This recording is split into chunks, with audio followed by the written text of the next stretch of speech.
Hola chicas, hola chicos. En este vídeo voy a hacer un recorrido muy rápido sobre todo lo que debemos tener en cuenta y todas las fórmulas que vamos a emplear en problemas de geometría tridimensional y espacio vectorial. Lo primero, deciros que si no tenéis ya unos conocimientos bastante avanzados sobre esto, debéis primero visualizar y ver el resto de vídeos de estos temas y de estos contenidos en mi página web, laprofedematemola.com, o en las listas de reproducción de mi canal. Pero si esos vídeos ya los habéis visto y lo que queréis es hacer un resumen rápido justo antes de vuestros exámenes, estáis en el vídeo correcto. Voy a explicarlo sobre unos resúmenes que también podéis encontrar en mi página web. Vamos a ello. Comenzaremos con espacios vectoriales. Lo primero que debemos tener en cuenta en espacios vectoriales es cuando dos vectores son linealmente dependientes. Y esto sucede si alguno de ellos se puede expresar como combinación lineal de los demás. Por ejemplo, dos vectores alineados, es decir, proporcionales, son linealmente dependientes. Tres vectores son coplanarios si son linealmente dependientes. Si tenemos vectores no alineados, serán linealmente independientes. Y si tenemos tres vectores no coplanarios, serán linealmente independientes. Esto se traduce en que sus determinantes, como por ejemplo en el caso de tres vectores, su determinante será igual a 0. Si tenemos tres vectores y al hallar su determinante nos da 0, esos vectores serán coplanarios, porque serán linealmente dependientes. En el caso de vectores alineados, solamente nos tenemos que fijar en sus coordenadas e intentar averiguar si multiplicásemos por algún número a uno de ellos, obtendríamos el otro. Es decir, poniendo un ejemplo muy rápido, si tuviésemos dos vectores, u1, u2 y u3, y otro vector, v1, v2 y v3, si podemos colocar cada una de las coordenadas del vector u en función del mismo número, es decir, del mismo lambda, de las coordenadas del vector v, entonces esos vectores son proporcionales. Vamos a ver los conceptos de producto de vectores. Ya sabéis que existen diferentes productos de vectores. El primero de ellos sería el producto escalar, que nos permite multitud de conocimientos sobre la naturaleza de esos vectores. El producto escalar se realiza de esta manera. Tenemos dos fórmulas relativas al producto escalar. La primera de ellas sería el producto escalar es igual al producto de los módulos de cada vector, que ya sabéis que el módulo es la raíz cuadrada de la suma de cada una de sus coordenadas al cuadrado. Y por lo tanto, si hacemos el módulo de u por el módulo de v por el coseno del ángulo que forman el vector u y el vector v, entonces obtenemos el valor del producto escalar. La otra fórmula relativa al producto escalar sería coger las coordenadas de ambos vectores, multiplicar las primeras, sumarles la multiplicación de las segundas y sumarles la multiplicación de las terceras. Con estos dos datos siempre vamos a poder ir relacionándolos para hallar diferentes conocimientos, diferentes conceptos sobre los vectores que tenemos. Para hallar el ángulo simplemente tendríamos que despejar en esta fórmula. Como veis sería alfa es igual al arcoseno de el producto vectorial entre el producto de los módulos de los vectores. Proyección de u sobre v. Supongamos que queremos calcular la proyección del vector u sobre el vector v. Por ejemplo, este sería u y este sería v. Pues simplemente tendríamos que aplicar esta fórmula que veis aquí. La proyección de u sobre v sería el producto escalar entre el módulo del vector sobre el que proyectamos. Y por último, algo muy interesante del producto escalar es que nos da un criterio de perpendicularidad. Es decir, dos vectores serán perpendiculares si su producto escalar es igual a 0. Vamos ahora con el producto vectorial. El producto vectorial, en él siempre van a intervenir tres vectores. Vamos a tener un vector A, un vector B y por último un vector que es el resultado de su producto vectorial. ¿Cómo se hace el producto vectorial? Pues bien, colocaremos en un determinante, en una matriz, y JK, que son las coordenadas del vector producto vectorial, y en cada una de las filas las coordenadas de nuestro primer vector y nuestro segundo vector. Entonces así iremos realizando este producto vectorial por fila. Es decir, cogeremos esta fila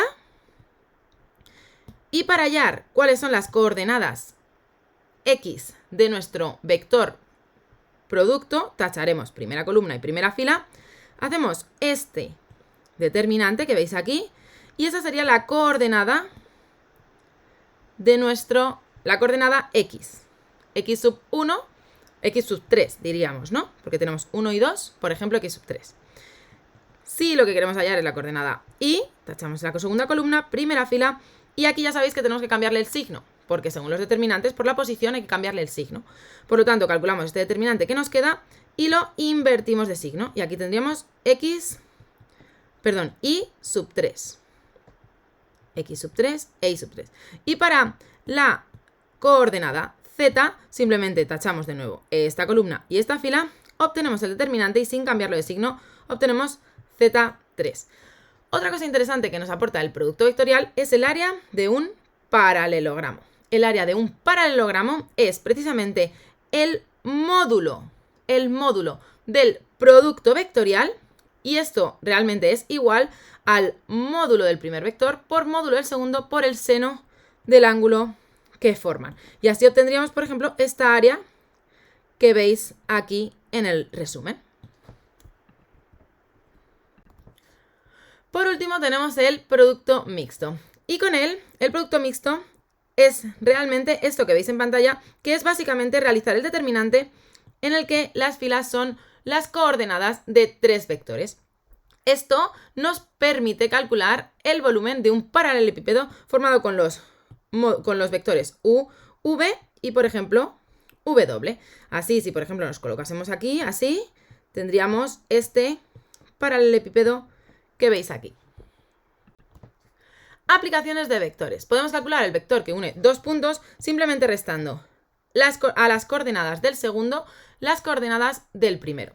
Para ver si unos puntos están alineados, simplemente tenemos que 3 puntos alineados, si están alineados, es decir, en la misma recta, simplemente haremos las coordenadas del vector. Si por ejemplo los puntos fuesen A, B y C, haríamos las coordenadas del vector AB entre las coordenadas del vector BC y si estos cocientes nos dan el mismo número, significa que esos puntos están alineados.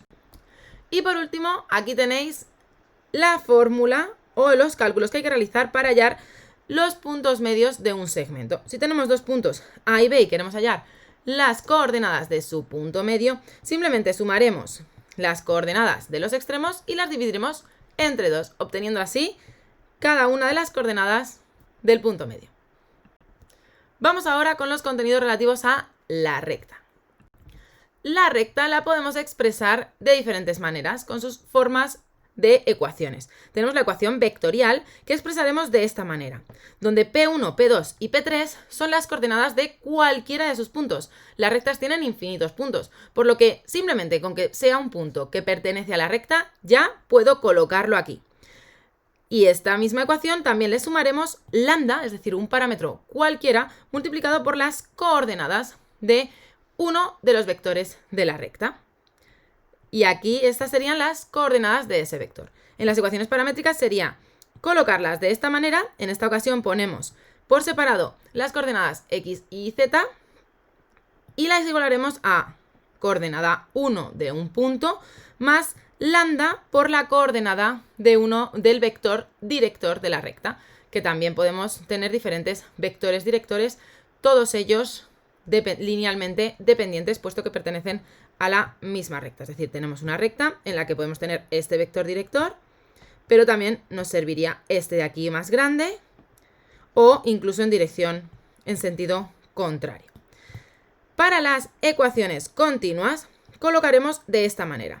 La recta tendremos x menos la coordenada 1 del punto entre su primera coordenada del vector. Y así con el resto de y z. Tened en cuenta que siempre vamos a tener x menos el punto. Es decir, que si yo tengo x más 3 entre 2, esta coordenada es menos 3. Porque es lo mismo que tener x menos menos 3.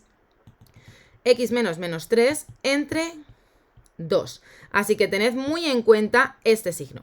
Otro truco también en el que debemos fijarnos es que si, por ejemplo, tenemos menos x, menos 3 o más 3 entre 2, como lo que yo quiero aquí es tener signo positivo, tengo que invertir el signo del numerador. Y por lo tanto, si yo invierto este signo y pongo, en lugar de menos x más 3, pongo x menos 3, el signo menos lo vamos a colocar en la coordenada del vector. Son trucos muy importantes y por eso debemos fijarnos siempre, siempre, muy detenidamente cómo nos dan la ecuación continua.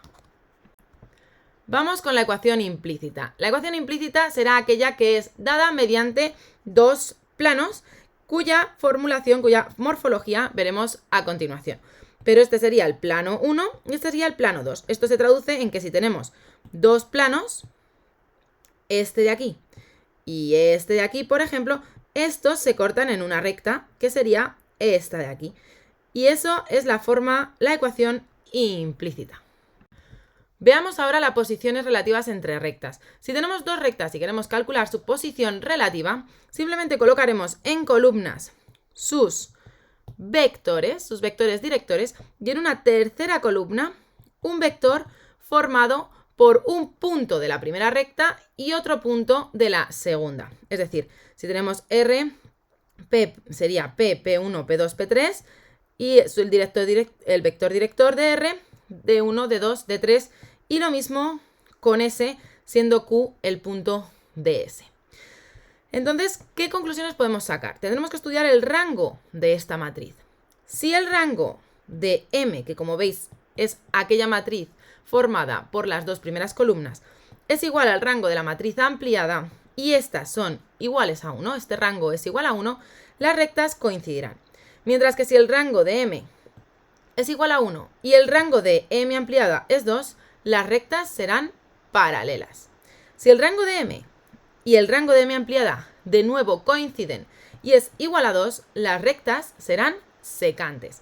Y por último, si el rango de M es igual a 2, pero el rango de M ampliada es 3, las rectas R y S se cruzarán. Esto no significa que se cortan, significa que tenemos en el espacio dos rectas que se cruzan, pero no llegan a tocarse. Vamos a ver ahora los pasos que tenemos que seguir cuando nos piden, por ejemplo, que hallemos una recta que se apoya en dos rectas que se cruzan. Es decir, tenemos dos rectas que se cruzan y nos piden calcular la recta que se apoya sobre ellas. ¿Qué tendremos que hacer en este caso? Pues si nos dan las rectas R y S y un punto P por el que debe pasar nuestra nueva recta, lo primero que vamos a hacer va a ser comprobar que se cruzan mediante los rangos, ¿de acuerdo? Porque si no se cruzan, entonces el problema no tiene sentido. Y después vamos a calcular un plano que contenga el punto P y a la recta R, que a continuación veremos cómo calculamos esos planos, y luego otro plano que contiene al punto P, es decir, al punto que nos dan, que nos piden, y a la recta S. La recta nueva que me piden, la recta que hemos puesto como nueva, será la intersección de esos dos planos. Es decir, que su ecuación implícita será, tal y como hemos visto antes, la intersección de dos planos que hemos hallado mediante un punto dado y cada una de las dos rectas que forman parte del problema. Para calcular una recta perpendicular a dos rectas que se cruzan, podremos hacerlo de dos formas. La forma 1. Calcularemos T, que es la nueva recta, como intersección de dos planos.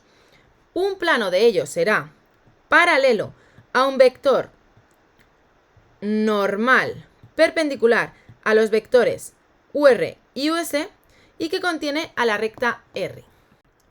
Es decir, calcularemos un vector perpendicular a los vectores directores de nuestras rectas mediante el producto vectorial y ese será el vector normal de nuestro plano y haremos que contenga a la recta R.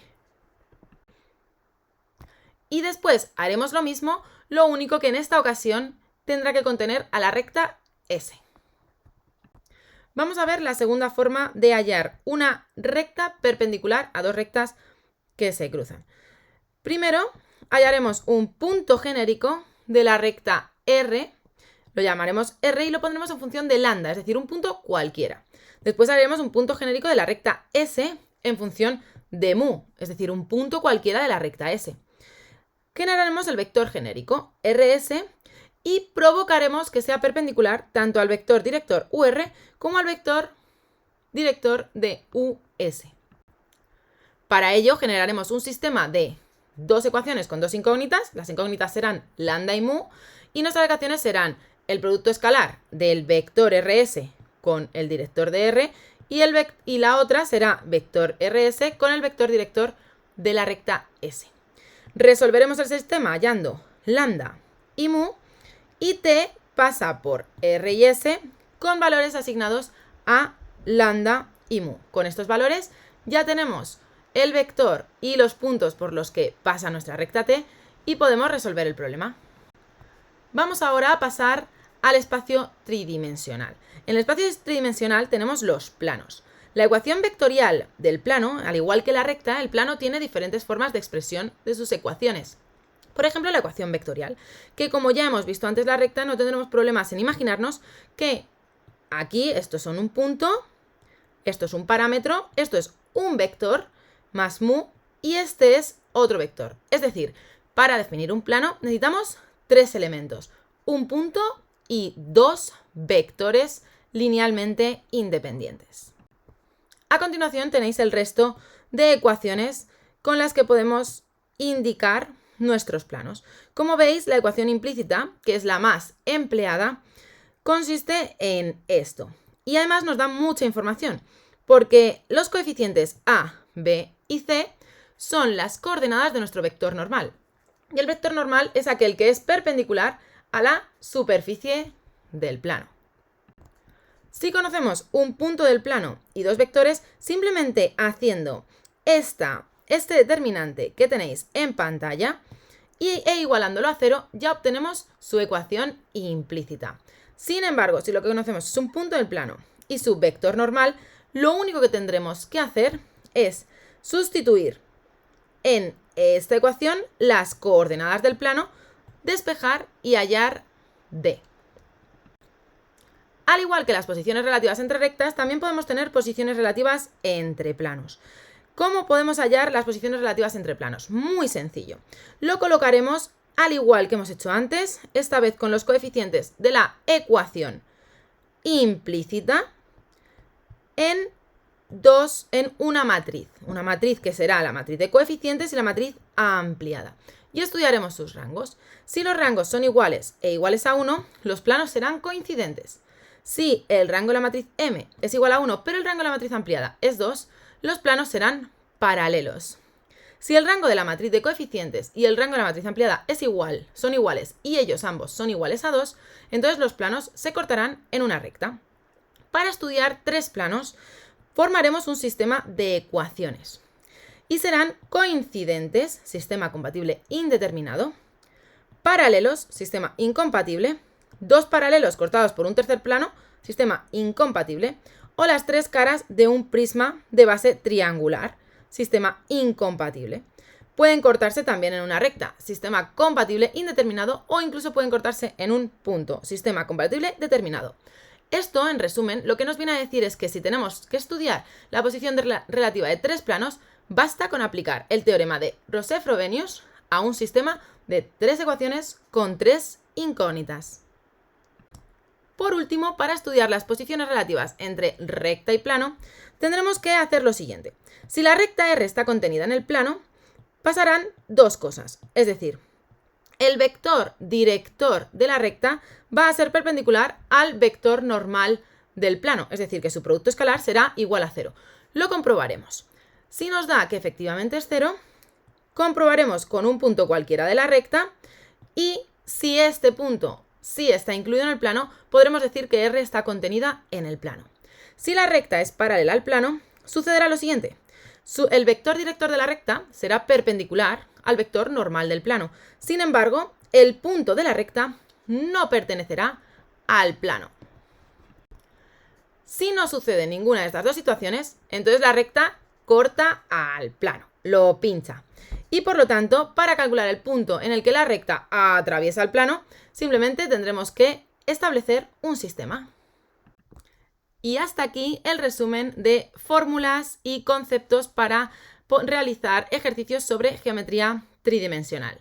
Ya sabéis que si habéis tenido muchas dudas, podéis volver a ver los vídeos completos con la teoría completa y no sintetizada, es decir, en profundidad, de mi canal y de mi página web.